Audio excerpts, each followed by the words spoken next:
Louisiana All American Sports Show. Louisiana All American Sports Show. Louisiana All American Sports Show. Louisiana All American Sports Show. Louisiana All American Sports Show. Louisiana All American Sports Show. Louisiana. If the sports you wanna talk about, then listen to the hottest show that's coming out the south. It's Eric Hatfield and Coach Prairie View, man. They're gonna sit you down and tell you all about the game and make it plain. 96.9 FM, that's the station. To hear the best sports talk show in the nation. Without hesitation, you should get with this and get your popcorn ready, boy. You better not miss Louisiana All American Sports Show. Louisiana All American Sports Show. Louisiana All American Sports Show. Louisiana. It's Joker B. Check this out. Ooh, I'm just so fresh, so clean. Good morning, Baton Rouge. Today is Saturday, November 12th, 2016. You're tuned in to the 47th edition of the Louisiana All American Sports Show. I'm sorry, this is Eric Hatfield. And I'm Gerard Piper, a.k.a. Joker P. And Coach Perry Dan. Turn him up. And we are tuned in to another edition of the Louisiana All American Sports Show. Hey, look, high school playoffs have begun, and we've got a lot on tap today. So we're going to just jump right into it, but around the horn, I guess, real quick. Well, I mean, what you want, the game last night? I guess so. We started off with went down to Metairie, and we had our Louisiana All American Sports Game of the Week. We faced here we go. We presented the McKinley Panthers playoff game at Zephyr Stadium. They took on the sixth seeded Brother Martin Crusaders in the Division I playoffs, and McKinley had a good run this year. Had a lot of steps in the right direction, but it did come to an end, falling to the Crusaders 42-0 in Metairie. And we will have McKinley Panthers head football coach Ken Hilton on in just a moment to talk about that. Well, I thought McKinley was actually they started out good. You know, in the first quarter and a half, they was able to keep the score 0. I thought the defense did a tremendous job. They was able to get an interception. Yeah, go ahead and fix that for me. They was able to get an interception. And there you go. But they was able to get an interception, a turnover, but they weren't able, the offense wasn't able to get going. And I thought that was very detrimental to them in the first half with a team like Brother Martin. I thought came out a little tight at the beginning, but they started to settle in. They had a crowd out there. It's their first playoff game. And so they settled in, and McKinley's like they couldn't stop them on every facet of the game, on the special teams, on the defense, on the offense. They was able to get rolling, and once they got the momentum, it seemed like it was over with from then. You know, by the time halftime came, the score was 28-0. They scored 28 points in the second quarter, and it was pretty much over from there. Coach, were you able to listen to the first half, Coach? Absolutely, man. And one of the things, you know, when you're an underdog on the road in the playoffs, you cannot have turnovers, and you have to play very well on special teams. And Coach Mayweather mentioned that last night on the broadcast, that, you know, by the time you get to the playoffs, your special teams have to be very sound. And I'm sure Coach Hilton is going to speak to that when he joins us momentarily. So, but I think this was a great first step for the McKinley football program in the Coach Hilton era of McKinley football. Well, speak and ye shall receive, because on the line we have McKinley Panthers head football coach Ken Hilton. Ken Hilton led the Panthers to a number of steps in the right direction this year, and we have him on the phone right now. Coach, good morning. Thank you for joining the Louisiana All American Sports Show. Hey, man. Good morning to y'all. Thank y'all for having me. Hey, Coach, look, we've been following you guys all year. Our audience has followed you guys all year. And look, it's never easy when your season comes to an end in the postseason, but, you know, there are a couple of notes. One, it came to an end in the postseason, right, which is a step in the right direction, and you guys took a lot of positive steps this year. So, if you could, I guess, share with the audience. We've been talking about you guys all year long, so if you could share with the audience, I guess, some reflections on the season. We'll just kind of have some around the horn and chit chat with you today. Well, man, like I say, it's always tough to end the season. Like I told the kids last night, one of the worst things is, like I told them, this 2016 team will never be again. Obviously the seniors will go and go on to their future endeavors, and the remaining kids will be left back to kind of start the process of getting ready for the next year. And you kind of hate that because you build a bond, a brotherhood with that team. And like you said, I thought this year, me coming in January, I think that actually helped. But I think we got a good system intact as far as what we want to do offensively, defensively, and special teams. Obviously we had some kinks, we got some breakdowns, we had some things we gotta fix. But I think the kids understand the type of the brand, I should say, of football that we want McKinley High School to play and be represented for. So with that being said, I think we're headed in the right direction. Coach, you want to ask Coach Hilton a question? My good brother, absolutely. So, Coach Hilton, welcome to the show, man. You've done a fantastic job this year. And we just want to dig into a little deeper about, you mentioned the offense, and that seemed to be a challenge, especially in these last few games. Can you talk about what areas you're going to have to improve there and why those challenges were what they were this year? Well, yeah, I mean, first thing, and let me say this before I answer these questions. We won't make no mistakes. We won't make any excuses, I should say, as far as what we do offensively or whatever our performance are. But first of all, the last 3 weeks we played three exceptionally good football teams. Brother Martin played Catholic High, who's the defending state championship. Brother Martin lost out in the semifinals last year to Catholic High. And we also played an East Ascension team who came to McKinley that was 1-7 at the time, had one of the highest power ratings. Strength of schedules in the state, which made their power rating where they could get into playoffs at 3-7, which is kind of unheard of since this new thing has started. And they went on the road last night and beat a good Ruston team. So we played three quality opponents. Our quarterback Brian Lee got banged up in the EA game, suffered a turf toe injury, and did not play against Catholic High. Our JV quarterback, had a bad knee, and probably really wasn't ready to step up to the Friday night lights. So therefore, we were left kind of scrambling for an answer on offense where we can be productive. We decided to go, and kind of go with a little wildcat package with one of our better athletes, John Lewis, back there, and that seemed to work. But the problem when you do that wildcat, that's usually good for a series or a change up. When they find out what you're doing, you got to come back with another answer. And the biggest thing, like I told the kids, somebody has to learn to step up in that situation. So that really hindered, I think, a lot of our offensive production. Because the thing about it is, I'm a firm believer, all three phases win games for you. Even if your offense isn't scoring points, well, you got to be moving the ball and getting first down, flipping field positions. It can't beat you. And obviously, if they're not scoring, you're going to win games. And if you can protect and not give up things and use the kicking game to your advantage, those three factors equal victory. And, I guess to answer your question, what we got to work on is, season's over with now, we're going to get back to basics. We got to basic fundamentals, start developing these kids to make sure they're taught the right way to do things, make sure they understand the game, and make sure that, we can react when we're on the field and we're not out there thinking. Because when we're out there and we got to think, we're not going to play as fast and we won't move as quick. Those are the biggest things I think we got to start out working on. Well, Coach, you just hit on what I was going to ask you. I noticed last night in the game that you said it yourself that Brian Lee was injured. And I thought you did a good job by trying to change it up a little bit when you brought in Lil John Lewis last week and running the Wildcat offense. It did work for a while, but you're absolutely right. But last night I thought you threw everything at him but the kitchen sink and tried the Wildcat, also tried to put Brian Lee in, also Josh Quiet in, and I commend you for that.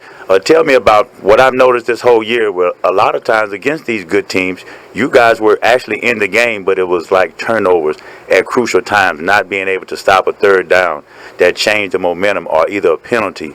And I like what you said about fundamentals and teaching the players about discipline. Speak on that a little bit for me. I mean, you said it, man. And just to give an example, last night, 42-0 score. It was 0-0 going into the second quarter. We fumbled the ball. We get a bad snap. Like I say, Brian's been out, had to practice a whole lot. Mishandles the snap. They get the ball inside the 15-yard line and turns into a score.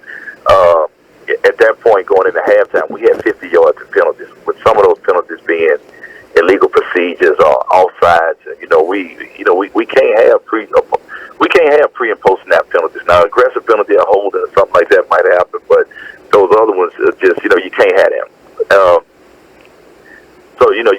And you're right. Defensively against Calic High, we got Calic in several third and long situations. Not just Calic, but you're right all year. And we got to learn how to get off of the field, and that's just having the confidence and the swag about ourselves that I'm not gonna let this guy get off the field. Get back to knowing the game and understanding, like, hey, if it's 3rd and 15, all right, all the guys. But I'm not gonna let him get 15 yards. He can get 14, he can get 10, but he's not gonna get 15.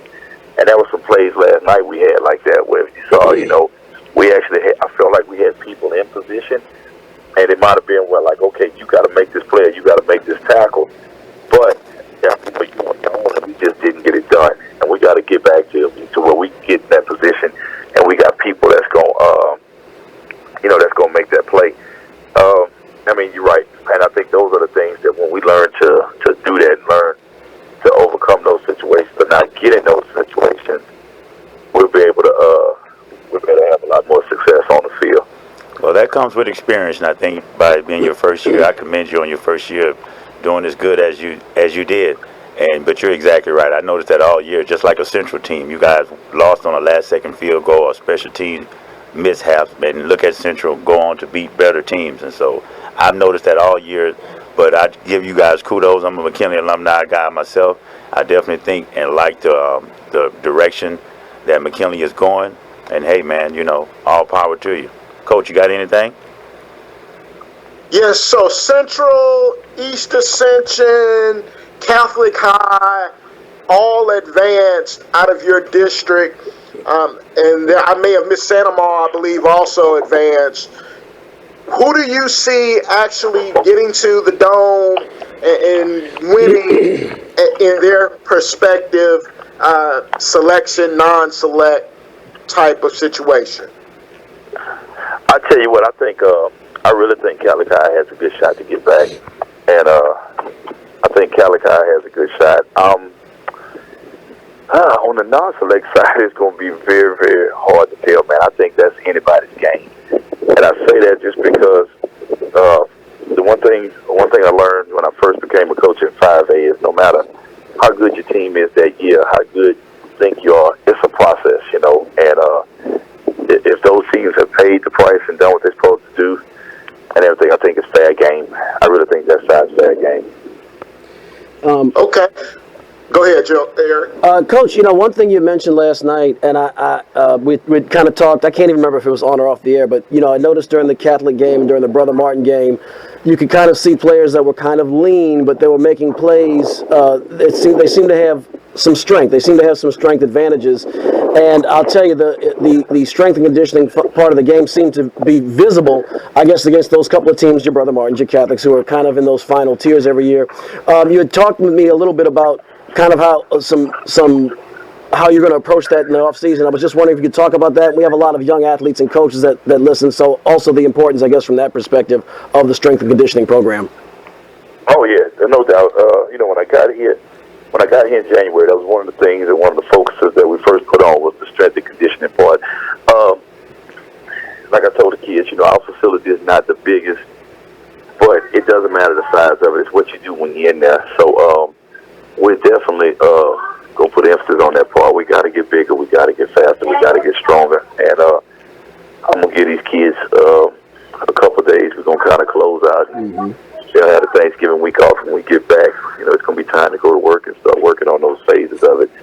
A lot of time this past year was, we did a lot of teaching, like trying to teach them how to lift, how to teach them how to work out, teach them technique. And we still got to do that part, but now they know. The system is intact. Now we got to go work the system. And, we still should see better games, because now, whereas now we don't have to go back and teach you how to do this drill. You know the drill. We just got to coach you and get you doing it more efficient and get you doing it better and making sure you're paying attention to detail and doing all the fine things that's going to help you to be a better player. Well, Coach, I know how you feel, and this is exactly how I felt last night. Check this out.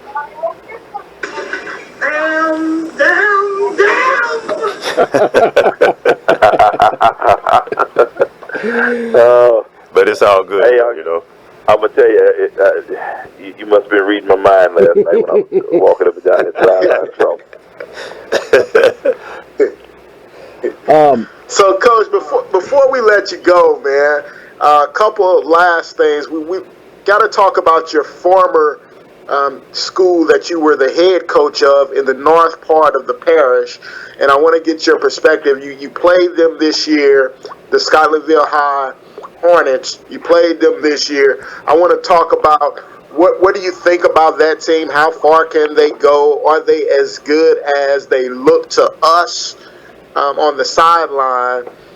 Let's address that first, and then we'll hit the other one. Well, I'll tell you, they're a good football team, man. And it starts with the quarterback. Levi Lewis is an exceptional player. His older brother, Kimani, was my quarterback when I was coaching in Scotlandville.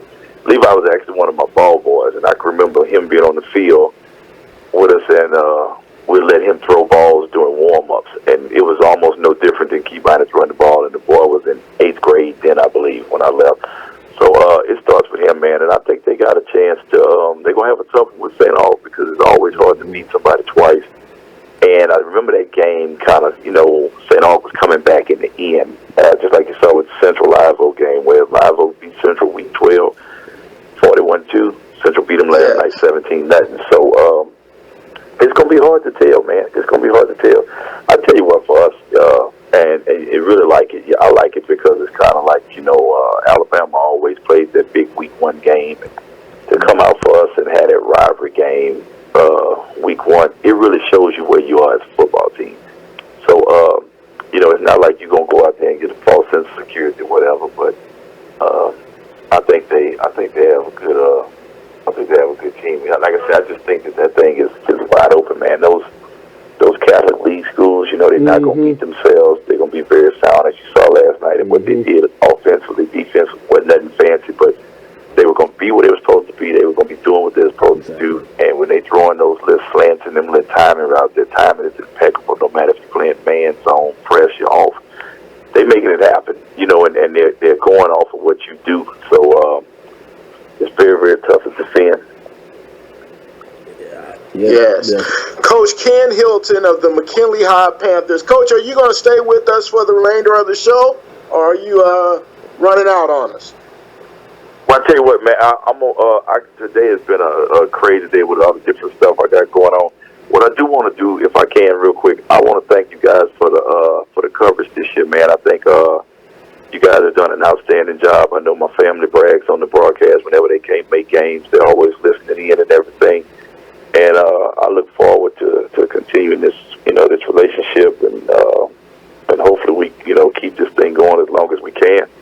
That's thank you very much. Awesome. Thank you very much, Coach. It's great to hear that. It really is. It's very thank you very much.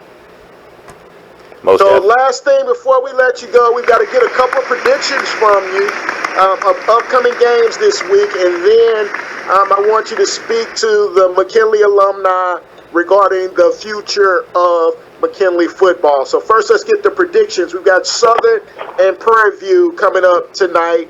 Who do you have in that game? I'm going to take the Jaguars in that one. Jaguars. LSU, Arkansas. That is a tough one. I've been thinking about that one because I think LSU, I think they're going to bounce back from the Alabama game, but Arkansas looks sharp. Arkansas looked sharp the other night against Florida, and they're playing on the road in Arkansas.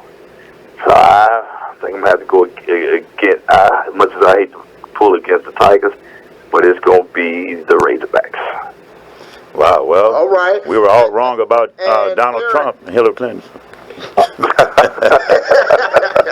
So, Eric, who are the Saints playing this week? Well, the Saints. The Chiefs, right? No. The Saints had the Chiefs already. They have the Denver Broncos, the defending Super Bowl champions, coming to the Dome this weekend. And who do you have in that game, Coach? I'm going with the Saints. I watched them play last week. They should have a little confidence. They're running the football now and not throwing it 50, 60 times a game. So I'm going to roll with the Saints. And today we're going to choose one other game. We're going to choose the Vikings against the team that plays out of Washington, D.C. Who do you have in that game? The Vikings have dropped a couple or what? I'm going to still go with the Vikings. All right. Coach, one last word. Just if you could speak to the McKinley High alumni and what they can anticipate, look forward to next season from the McKinley football program. Well, hopefully that what they'll see is they continue to see a product that they're proud to see on the field that's representing them. At the same time, we want to play a brand of football that we're known for being tough and physical. We want to be, we want to represent, we want to be the best we can, not only on the field, but in the classroom and in the community. And, I just look forward to servicing this community as far as their football coach. Awesome. Coach Hilton, man, I just really appreciate you. We love this relationship. It's always good to see the men of Omega leading the Panthers. So I'm just as pleased as I can be. I know that the best days of McKinley football are in its future. Good job this season. Have a good off season, re-energize, and we look forward to a continued relationship with McKinley High. Well, Coach, I appreciate that, man. You get a chance when you by the school, be sure to stop down there and holler at me. It's been a while since I've got a chance to see you and talk to you. Absolutely. Next time I'm in town, I'm definitely down there. All right, man. Thank y'all. Thank you, Coach. Much appreciated. That was McKinley Panthers head football coach Ken Hilton. The McKinley Panthers, of course, wrapped up their season last night in Metairie. And, man, I thought that was a great interview, and I thought it was very good insight on Coach Ken Hilton's part. And I like the direction that McKinley football program is going in. What about you, Coach? Most definitely, man. Hey, look, let me tell you, that man can coach defense with the best in the state. He is one of the best defensive-minded coaches in the state. And if they get the offense together, watch out. That's going to be a program to be reckoned with in the state. Yeah, I've said it once, I've said it 1,000 times. We've covered this McKinley. Of course, it's the first time we've covered them so closely. Yes. But we've been covering the McKinley program now since 2013 pretty regularly, and this is different. You might say, I say this on the live broadcast, but I'll say it on the show. That you might see the record of 4-6 in the regular season, 4-7 overall. It doesn't look much different. It's different. You got to look in between the numbers. You got to look at where the wins came. You got to look at where the opponents are. But I look at these teams. Look at the teams they're playing. I look at this McKinley team. I look at the kids that he is coaching and the body language and the way it's different, and you can feel it. This program is going in the right direction. So give it some time, because McKinley's going to be a football and a basketball school really, really soon. I really believe it. Yes, indeed, man. And so, y'all want to move on to the Jaguars?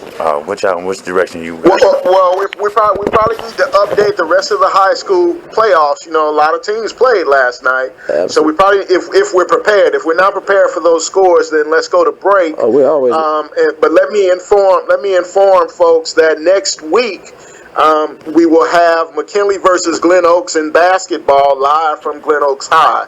So McKinley fans, don't abandon us just yet. We still have more sports coming. So that should be really good. I think that's going to be really good. And even though it was a little disappointing, it was encouraging this year in the football season. I think you're going to be in for a lot more excitement here in the upcoming months. I'm getting my popcorn ready for that, folks. Yeah. McKinley is right now, as in 2016-2017 school year, they are a basketball school, and you're going to get some basketball from the McKinley Panthers. So our playoffs in the playoffs. First, we'll start with the non-select brackets. The Central Wildcats rubbed out Live Oak, blanking them 17-0. Zachary pounded Chalmette 51-17. East Ascension Shocking upset over Ruston, 38-14. I had to make sure my screen wasn't. I had to refresh my screen or something. Sanoma over Slidell, 38-24. Walker fell to Ouachita, 67-37. Walker was up by multiple scores in that game, but Ouachita obviously turned on the juice later in that game. In Class 4A. Plaquemine defeated Breaux Bridge 31-8. That's actually the only big 4A score that I see, unless I'm skipping over something. In Class 3A, West Feliciana over Donaldsonville 60-12. So that was real. Bruley, our friends across the river, defeated Berwick's. Minor upset there, but good job for Coach Brown and company. We'll be watching them 52-36. So a real pounding there. Good job for the Bruley Panthers. And don't believe we have any area Class 2A score. Oh, I'm sorry. Oh, my goodness. I can't believe I said that. Madison Prep, 76. Delacam, 0. Oh, boy. Those Madison Prep Academy Chargers. My, oh, my. Kentwood defeated Centerville, 39-14. White Castle, 30. Beekman Charter, 0. Varnado, 44. Ringgold, 6. And we have... I know we had a Southern Lab score, and I cannot locate it, but they were winning huge. 50-0 at one point over their opponent. I'm sorry, I'm looking in the wrong bracket. My bad. So last night, of course, McKinley fell to Brother Martin, 42-0. Scotlandville has a bye. It's going to be very interesting to watch, see that contest next week. In Division 2, again, no action. Strike that. Sorry. U High 49, St. Michael 25. Parkview Baptist has a bye. Division 3 action. We have Notre Dame 56, North Lake Christian 14. In Division 4, Southern Lab absolutely smacked Catholic of Point Capri around 58-0. That score was 50-0 just before the half, so Coach Randall must have called off the dogs at some point. And that, unless I'm overlooking something at my advanced age, perhaps I am, I believe that is our wrap-up from all the Baton Rouge area schools. And that's going to be the wrap-up here, McKinley. Like I said, hey, I like the direction these guys are going in. We're going to take a musical break right now. I want you guys to check this song out with the climate that's been going on, and, of course, the presidential election. First it was 9/11, and now it's 11/9. And so, but check this out. Ooh.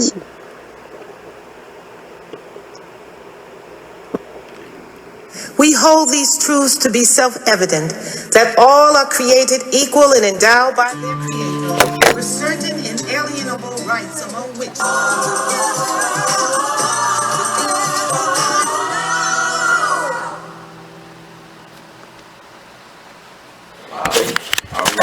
That was a powerful song, man. I want to thank Coach for that selection today. Coach thought that song was appropriate, man, and I love that song. Bullseye. Usually, it's very rare that I'm speechless, but bullseye, that's all I can say. Hey, bullseye, and it goes directly to the, that has to be the topic of the day. I don't know if y'all want to go into it now or you want to go into the human jukebox. Which direction you want to go in, Coach? Well, on the heels of that, let's go ahead and have this conversation on the election, and then we'll get to our college segment. We're probably not going to have an opportunity to get to everything, but let's just kind of keep that in mind as we provide our comments. Eric, your thoughts? I thought about, ever since we talked about this, I thought about what I wanted to say for a few days. I still really don't even have, I tried outlining it and tried to have something coherent, and I just don't. First of all, I'll just say that a lot of the things that Mr. Trump said during his campaign were very concerning. They were cause for a lot of alarm, to say the least. There were a lot of things that he said that were appealing to racism, appealing to xenophobia, otherism, if you will.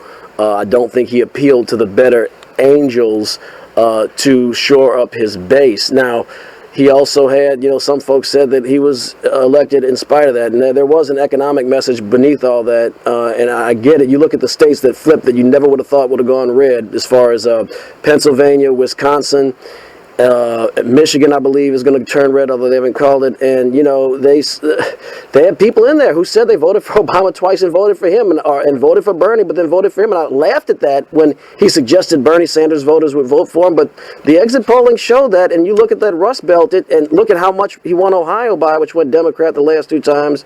And it's data. It's in God we trust, and everything else I rely on data, and the data is hard to argue with. But some of a lot of the things that man said really make me feel not so well. I mean, literally, when I think about it and listen to some of the commentary and some of the rehash of the campaign, I don't feel so well. I feel a rumbling in my stomach, physically, literally. I'm not saying that for effect. So, it is what it is, and we just got, like everything else. I lived through Katrina. I lived through other things, so I guess we can live through this. But it's I have a lot of concerns with some of the things that man said and where he plans to take this country. Well, of course we can live through this. We can make it through this. That's one thing that I do know. We've actually overcome way worse things than this. We've overcome a lot of oppression before. And so I'm not worried in that aspect of it. I just think that Donald Trump was basically like white folks Obama this time. Back in 2008 when Barack Obama came, he excited the people, and of course he motivated them in a sense, like he was their voice. And I think this time Donald Trump came and he said all of the right things. See, Donald Trump was overt. He wasn't covert, which like Hillary Clinton was covert. It was like she was trying to hide something, and people didn't trust her. Donald Trump said, hey, it is what it is. And one thing he told black people, and a lot of black people were shocked that it wasn't a huge amount of black people, but it was some black people that voted for Trump, because Trump came out and told them this. He said, hey, you guys have been voting Democrat all your life, and look where it's gotten you. You're still in the same spot, so why not give me a try? What can you lose? That's basically being straight up with a person, and almost like he was able. Didn't matter what he said, he energized that base. And with immigration, with radical Islam, with the Hispanics coming over here, he touched all the right buttons and excited that base. That's why he didn't even run on policy really. He just basically ran off. Just put me in there. United Corporations of America, and I know how to run a corporation. And so this thing has a lot of levels to it. I just thought Hillary, people talk about the black vote, and Coach brought this to my knowledge that actually, when you take away the Obama part of the election, black people came out about the same percentage, as they did in pretty much in the other races, presidential races, but. It doesn't surprise me any. When we had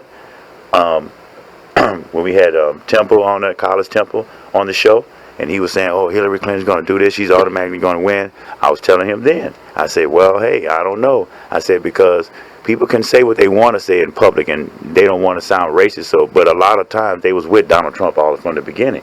I think those people were with him, but some people wasn't as comfortable being out in the open and admitting that they was really endorsing him, because he is speaking their language. When you just put yourself in a white person's point of view, or somebody from a rural area that may feel like Mexicans coming over here taking jobs, all of our jobs from the Midwest are going overseas, and this radical Islam and all this, and he's touching on all of these points, and he's saying, I'm your mouthpiece. A lot of things that people might have wanted to say but didn't have the the guts to say it, he was saying it. And so I think that resonated with the people and changed, and he's in office now. And so, but to me, I think it didn't really matter which one I would prefer Hillary was in. But at the end of the day, to me, the train is still going to roll. Hey man, get the Dennis Green soundbite ready.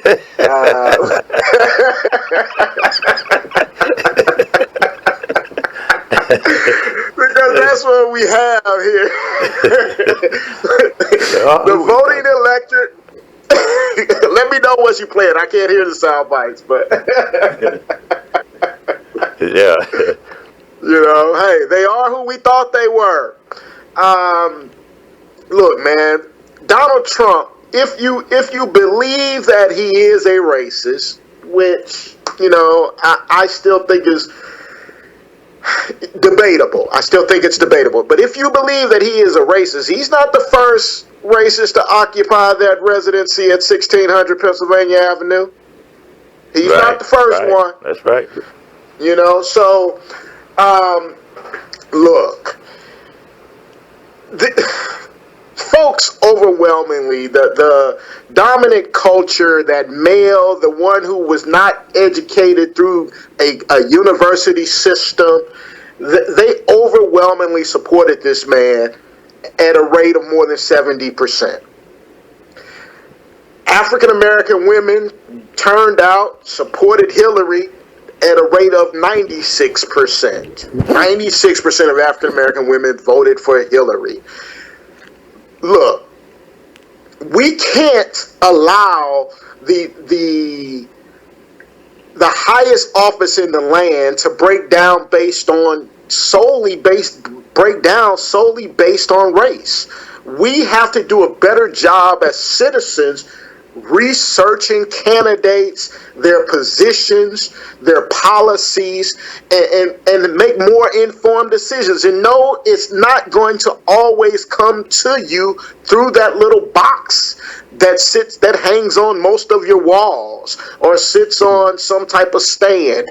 You know, you can't rely solely on that to make your decision. The information can't just come from that spot. So we've got to be more engaged and more active, and maybe we've got to miss a few football games and a few basketball games so that we can make more intelligent decisions. So that's where I am with this thing. It has gone down. Let's move forward. Let's take this opportunity. Here's one suggestion that I will say. Let's take this opportunity to get rid of the doggone electoral college. Let's unify around one person, one vote.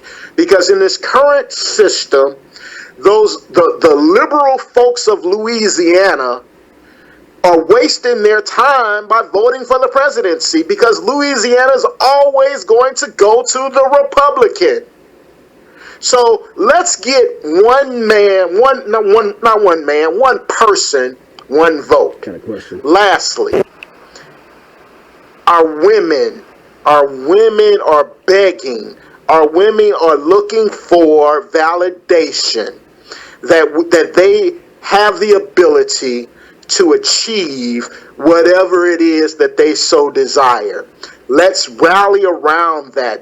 Just like Barack Obama's presidency meant to the African American community, let's rally around a female candidate that is worthy, that has integrity, one that will respect the process. And let's get a female in that office. My daughter needs that. My granddaughter needs it. And other women around the world need to see that. Let's go to the Jags. Do we have the I Told You So ready? Mm-hmm. Yeah, I'll point. Yeah, let's play that. That'll transition real quick to our college. Pause it. Yeah, we're going. We're going to go ahead. So we'll get to our usual segment. I Told You So, the LAAS folder, 0447. We're going to go ahead and get to our usual segment. I Told You So. We had a lot of interesting perspectives last week. Yeah, that one. 46 or 47? 46. Okay. I got it. Go ahead. Go ahead, Joker. Wait, man, I thought that insight was, that you're exactly right. And 96% of the black women that voted for Hillary Clinton, that tells a lot to me. And I definitely agree with you, Perry, when you say that the women are they're begging and screaming for validation. And of course, I can imagine how Hillary Clinton feels right now. It's just that with this thing, this election, and with the country divided, it was just like almost like perfect. It was perfect for Donald Trump to get in there, because he basically threw his hat in the ring when he came with the birther movement about Obama. So but Joker, she created her own mess. She created her own disaster. I totally agree, and I totally agree. And like I said, I thought she was being covert, and Donald Trump was being overt. He was let you know how it is, and this is what it is. And so just with the racial climate, just with all of the things that had been happening with the police shootings and just the racial climate, and the presidential races coming along at the same time, and so the rhetoric that he was spitting was going right on into the agenda. You know what I mean? And so it kind of propelled him. It's like they basically rallied behind him the same way that we did Obama's. Like, this is our spokesperson, and we putting him in there. We don't care if he's never held any type of political office. We know what he's saying, and we don't care, and we're gonna put him in there, and we're gonna come out. We're gonna support him. And the way he was, basically using the social media and just everything, man. Just when you saw him going on those rallies and thousands and thousands of people was there, I knew something there. That's why I was saying it. What he's saying is resonating with them, and of course they're the majority, and so they came out and put him in office. But with that being said, I'm one to tell. Speaking of Ray Tinsley, speaking of police killings, let me say that this morning, the Ray Tinsley trial, the officer that killed Sam DuBose, was declared a mistrial. Wow. Well, it doesn't surprise me at all. Had they gotten down to the verdict? I thought that case had just. I was following a little bit, Perry, on the news. I thought that case had just started. So what? Never mind. I guess we're kind of running out of time. I'll get with you offline on that. Wow. Okay. Yeah. Well, like I was saying, I had College Temple on the show, and that leads me right into College Temple. I told you. I told you. What did I tell you? Didn't I tell you? 'Cause I told you.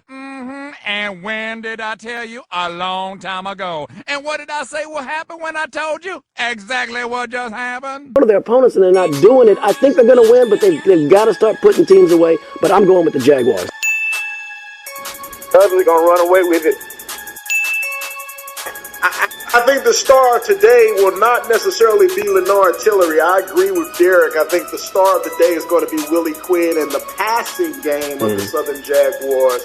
But Southern will come out victorious this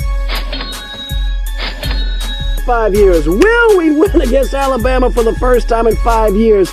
I'll tell you what, I'm so fired up. I'm excited about Ed Orgeron and the energy he brings. And I say, can LSU win that game today? And what do you think? No. I'm gonna pick LSU. I understand Coach Orgeron was on the staff before.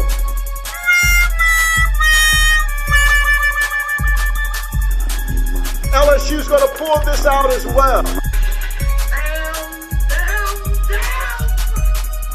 Nick Saban, I just can't do it. I gotta go with Alabama. I got to.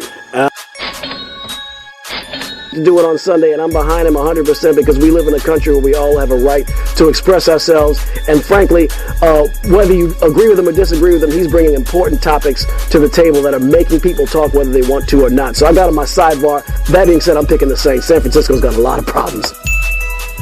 Chip Kelly, I don't know how he still has a job, how he has got that job so quick after Privilege. And of course, so I'm going to definitely go with the Saints to win this game. Yeah! I got the Saints. 49ers have nothing. I know Kaepernick doing his thing with the protest, but they don't have anybody on defense to stop Drew Brees. Coach? All right, so I'm gonna make it unanimous. I'm gonna say the Saints as well. Noel Jackson with music satisfaction.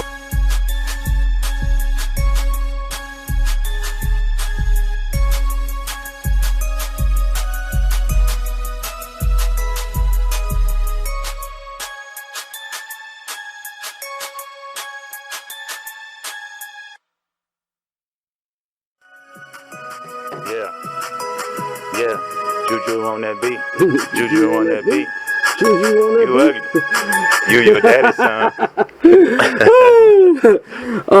So let's look. We got felines. We got Baton Rouge's felines. Fine felines. Grown men. Fine grown playing some men. grown men ball. That's right, man. And we're gonna get right to it. We got to get ready to. What they say? Well, he's out of there now. But they said if you want to want to mess with Stomp, you got to get over the hump. Yeah, well, I tell you what, they got a lot of folks got over the hump, and I'm glad we got a big worm that came up out of the ground. Yes, I don't know, I'm trying to be clever here, but yeah, look, man, shoot. So look, we got the Southern Jaguars. They're on a roll. This team is doing great, and I'll tell you what, my biggest, they are, by my count, I hope I got this right, 7-0 now in conference play, I believe. Undefeated though in Southwestern. There we go.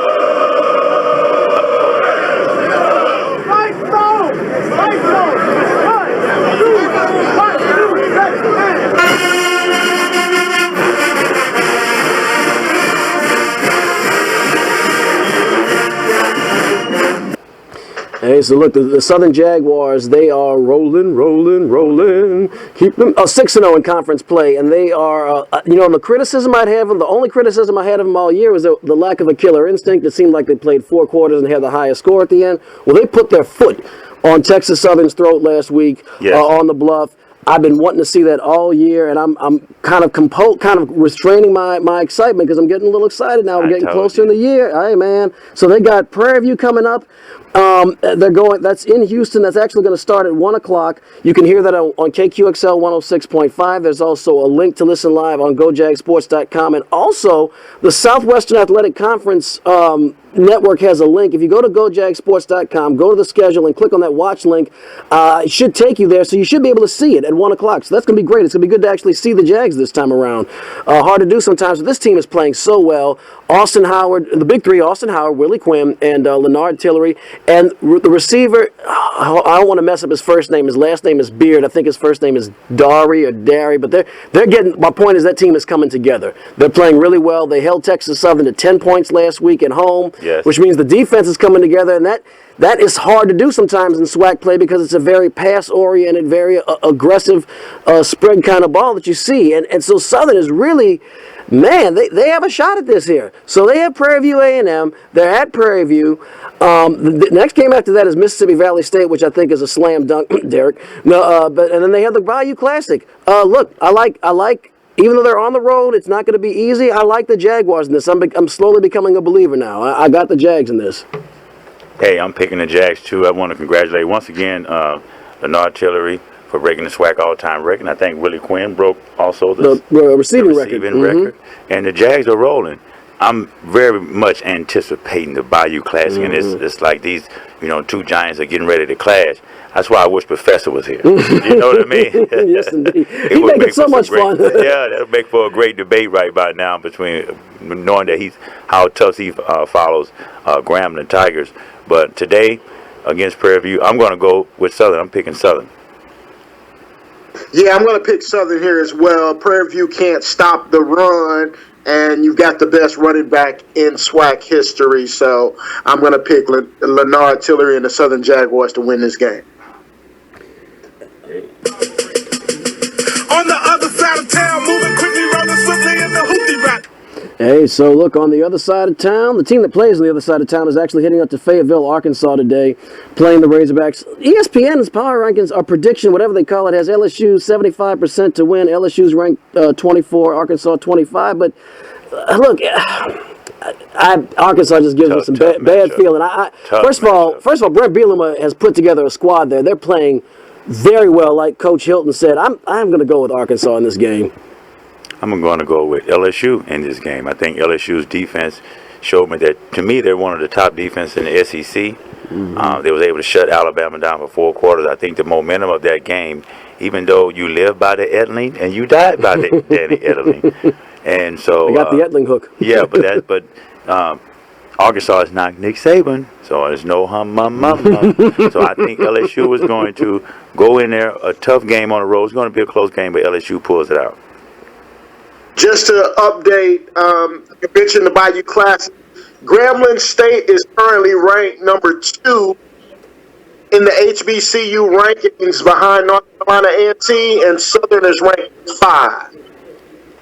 So I'm going to choose Arkansas in this game today as well. I don't see LSU being able to give their energy and emotion back up after the Alabama game. Yeah, that's every year. That's every year with LSU with that, man. So we do want to, I guess, share some Bama reflections. I know we're kind of pressed for time here. real quickly. We'll give you solely that honor. Oh no! I'm almost. But look, Joker touched the nail on the head. The I think I was the only one that picked Alabama. Yeah, no, I picked them too, reluctantly. But look, I mean, LSU, the defense played well, but they could. Alabama was able to hold up longer. And it's just Jim Moore had a quote about the Saints about 30 years ago when they were trying to beat the 49ers when the 49ers were the best team ever, and they lost a close one. It was like coulda, woulda, shoulda. The Saints ain't good enough to beat the 49ers, and coulda, woulda, shoulda. LSU's not good enough to beat Alabama yet. And they held them scoreless for 3 quarters, but Nick Saban always has a number. Look, all you got to do is come up with more points, and that's what Alabama did. I mean, LSU's got talent, and Alabama didn't destroy them, and that's nice, but they didn't win. And the administration has got to make a choice to take this football hotbed we have in Louisiana and bring them to the next level. So, So, yeah. Well, you can join me. Put your hands out. Close your eyes a little bit. That's what they need to do.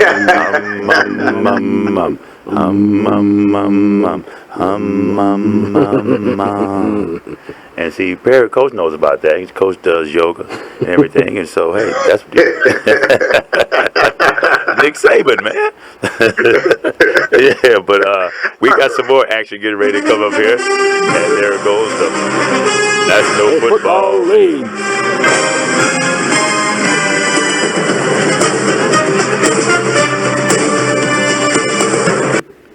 Hey, so much like look with Southern, I'm trying to kind of keep that guarded optimism because I don't like being disappointed, man. The Saints started off 0-3, they're 4-4 now, and this team that's been playing the last 5 weeks is a different team than we saw. The defense is almost looking.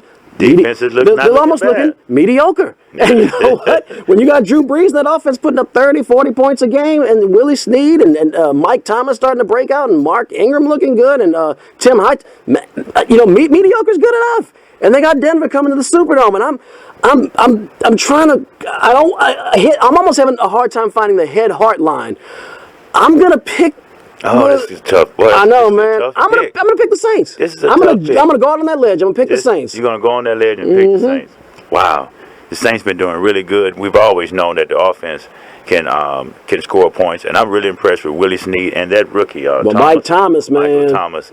He's catching that ball, baby. He is the real deal, and I like what. Of course, I always like what the Saints offense have done, but it's just defense. Once the defense catch up a little bit, they've been playing well. They've been being able to. I picked them against Seattle. They came through against Seattle. Another great defensive team. This is going to be a good game because Von Miller and they're going to be coming off that edge. And so that's where I'm a little reluctant to pick the Saints in this game. Denver Broncos. I can't pick. I just can't pick the Saints.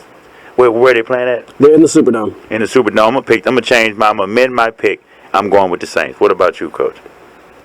I'm going to go with Denver. What about the Vikings and the team that plays out of Washington? So the Washington Americans playing the Minnesota Vikings. These are two teams. I don't know what to pick with these guys. I really don't, because Minnesota started off hot.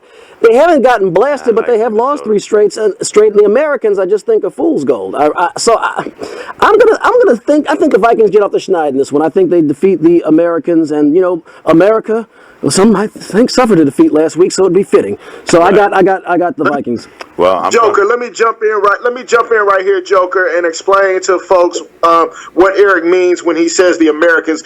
So we decided that we are not going to use the racial slur on the air when referring to the team that plays out of Washington. Eric came up with the magnificent idea that we call that team out of Washington the Americans, because of all the other teams that play in Washington have some type of patriotic theme, the Capitals, the Nationals. So he said, well, let's call the football team the Americans, and then we decided that they wouldn't even have to change their logo if they were named the Americans. So go ahead, Joker, with your pick, just to bring our listeners up to speed there. I'm going to go with Minnesota in this game.